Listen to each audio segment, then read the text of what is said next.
welcome back to Zalam Learning. Welcome back to English class. So in നമ്മുടെ ഈ ഒരു class നമ്മൾ discuss ചെയ്യുന്നത് നമുക്കറിയാം ഈ ഒരു പിക്ചർ കണ്ടാൽ തന്നെ നിങ്ങൾക്ക് അറിയാം മൈ ഡിയർ സോൾജേഴ്സ് എന്ന് പറയുന്നത് നമ്മുടെ ഒരു ബ്യൂട്ടിഫുൾ ആയിട്ട് പോം നമ്മൾ പഠിച്ചു. അതിന്റെ ഒരു സമ്മറി ആണ്. നോക്കാം നമുക്ക് എന്താണ് അതിന്റെ ഒരു രത്നച്ചുരുക്കം അല്ലെ, എന്താണ് അതിന്റെ ഒരു ഓവറോൾ, എന്താണ് ആ ഒരു പോയം എന്നുള്ളത് നമുക്ക് എന്ത് ചെയ്യാം, ഒന്ന് ഡിസ്കസ് ചെയ്യാം. സോ ഇവിടെ നോക്കൂ നിങ്ങൾ, the poet prizes the soldiers for not only working all day but also giving up on their sleep to protect the citizens of their beloved country. So actually in the first sentence itself നമ്മൾ prices എന്ന് പറയുന്ന ഒരു വാക്ക് അവിടെ കണ്ടു. അതിൽ നിന്ന് നമുക്ക് മനസ്സിലാക്കാം എന്താണ് അഡ്മിറേഷൻ ആണ്. നമ്മുടെ കവി, നമ്മുടെ പോയിറ്റ് എന്താണ്, സോൾജേഴ്സ്, നമ്മുടെ നാട്ടിലെ കാക്കുന്ന പട്ടാളക്കാരെ അപ്രിഷിയേറ്റ് ചെയ്യാണ്, അഡ്മയർ ചെയ്യാണ്, അവരെ എന്താണ് അവരെ പ്രൈസ് ചെയ്യാണ്, അവരെ വർണ്ണിക്കുകയാണ്, അവരെ അപ്രിഷിയേറ്റ് ചെയ്യണം, കൺഗ്രാജുലേറ്റ് ചെയ്യാണ്. എന്തിനാണ് അല്ലെ, രാപകൽ എന്താണ് കിടന്ന് കഷ്ടപ്പെട്ട് അതേപോലെ ഉറക്കൊക്കെ ഒഴിച്ച് എന്താണ് തൻ്റെ ബിലൗഡ് കൺട്രി, നമ്മുടെ നാടിനെ പ്രൊട്ടക്ട് ചെയ്യുന്നതിന്, നമ്മുടെ നാടിനെ കാക്കുന്നതിന് എന്ത് ചെയ്യാണ് നമ്മുടെ കവി ഇവർ അപ്രീഷിയേറ്റ് ചെയ്യുന്ന കവിതയാണ് ഇത്. നോക്കൂ നിങ്ങൾ, APJ Abdul Kalam calls them the great sons of our land അല്ലെ, മഹാനായ പുത്രൻ എന്നൊക്കെ നമ്മൾ കേൾക്കും. മുടിയനായ പുത്രൻ നമ്മളൊരു പുസ്തകം കേട്ടിട്ടുണ്ട്, ഒരു കഥ കേട്ടിട്ടുണ്ട്. അതേപോലെ നമ്മൾ ഇവിടെ അദ്ദേഹം വിളിക്കുന്നത് എന്താണ്, മഹാനായ പുത്രന്മാർ അല്ലെ, ഗ്രേറ്റ് സൺസ് എന്നാണ് എന്ത് അദ്ദേഹം പറയുന്നത്.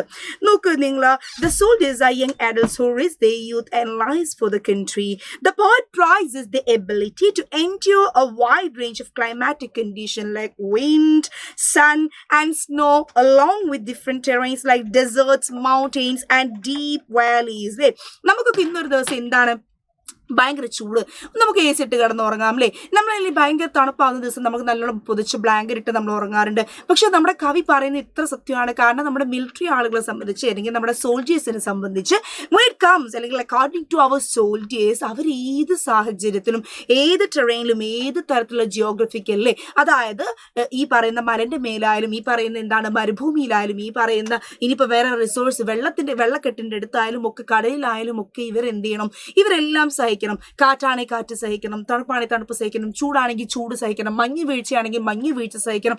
എന്തിനേയും എന്താണ് അവർ ഫ്ലെക്സിബിൾ ആയിട്ട് അല്ലെങ്കിൽ അതിനെ ഓവർകം ചെയ്യാൻ എന്ത് ചെയ്യണം, നമ്മുടെ ഭടന്മാർ പഠിക്കണം അല്ലേ. അത് വലിയൊരു അപ്രിസിയേഷൻ ആയിട്ട് അംഗീകാരമായിട്ടാണ് ആര് പറയുന്നത്, the poet is telling us and he's really trying to show the worth of our soldiers to us അല്ലേ.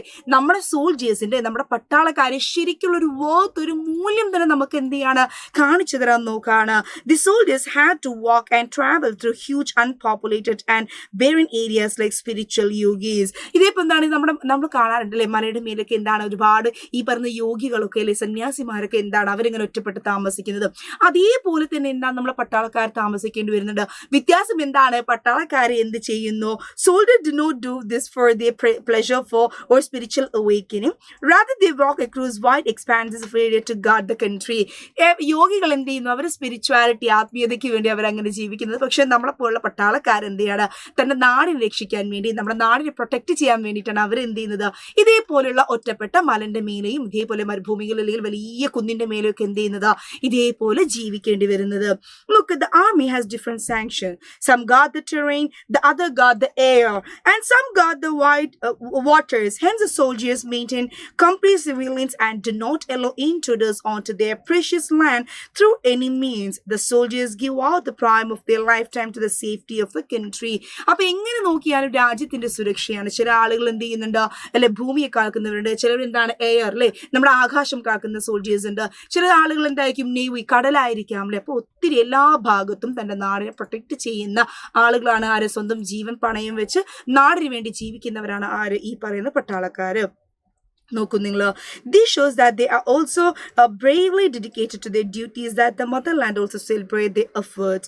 The poet and the rest of the citizens pray that the young people return safely to their families and their duties, and their life is full of happiness and acknowledgement of their hard work, displaying the immense gratitude they have for the soldiers. അപ്പോൾ നമ്മുടെ കവി അടക്കം നമ്മൾ എല്ലാവരും പ്രാർത്ഥിക്കേണ്ടത് എന്തിനാണ്, തീർച്ചയായിട്ടും ഇവരുടെ ഡ്യൂട്ടി ഭംഗിയായി ഫുൾഫിൽ ചെയ്ത് അത് ഭംഗിയായി തിരിച്ചെന്താണ് വളരെ സേഫായി എന്ത് ചെയ്യാൻ അവർ നമ്മുടെ നാട്ടിലേക്ക് എത്താൻ വേണ്ടിയാണ്, അല്ലെങ്കിൽ നമ്മുടെ നാട്ടിലേക്ക് എത്തണം അല്ലേ. അതാണ് എന്ത് നമ്മളെല്ലാവരും പ്രാർത്ഥിക്കുന്നത്. അപ്പോൾ വളരെ നമ്മുടെ പട്ടാളക്കാരെ അംഗീകരിച്ചുകൊണ്ടും അപ്രിഷിയേറ്റ് ചെയ്തുകൊണ്ടും അല്ലേ, അങ്ങനെയുള്ളൊരു കവിതയാണ് ഇത് മൈ ഡിയർ സോൾജേഴ്സ് എന്ന് അദ്ദേഹം പറയുന്നത്.